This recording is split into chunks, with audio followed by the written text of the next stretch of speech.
AP deputy CM Pawan Kalyan మీడియాతో మాట్లాడుతున్నారు. లైవ్లో చూద్దాం.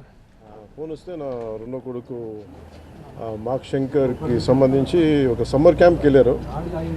సమ్మర్ క్యాంప్కి వెళ్తే అక్కడ అంటే నా వైఫ్కి ఫోన్ వచ్చింది, ఇట్లా ఫైర్ యాక్సిడెంట్ అయింది, స్కూల్ మన సమ్మర్ క్యాంప్ స్కూల్ నుంచి ఫోన్ చేశారని. వెళ్ళి చూస్తే చాలా, నేనేదో చిన్నపాటి అగ్ని ప్రమాదం అనుకున్నాను, కానీ ఈ స్థాయిలో ఉంటుందని నాకు తెలియలేదు. ఇది వెంటనే నేను, కానీ మీ ఎలా జరిగింది అంటే ఎలా ఉన్నారో కూడా నాకు ఇంటెన్సిటీ సీరియస్నెస్ నాకు తెలియలేదు. అంతా బాగుంటుంది అనుకున్నాను. చూస్తే ఇప్పుడు తనని ప్రస్తుతం హాస్పిటల్లో జాయిన్ చేశారు, బ్రాంకోస్కోపీ పెడతా ఉన్నారు. Very tragic news. పాపం తన పక్కనే కూర్చున్న క్లాస్మేట్ మొత్తం 3rd degree బర్న్స్, తినికి కూడా కొంత బర్న్స్ అని చెయ్యి మీదను కాలు మీద, లోపల చాలా వరకు ఆ స్మోక్ అంతా వెళ్ళిపోయింది గుండెలు లంగ్స్లోకి.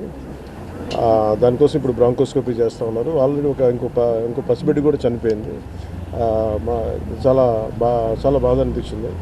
దాదాపు 30 మంది పిల్లలు ఈ సమ్మర్ క్యాంపు సంబంధించిన దురదృష్టకరమైన సంఘటన. Quiet an unfortunate incident.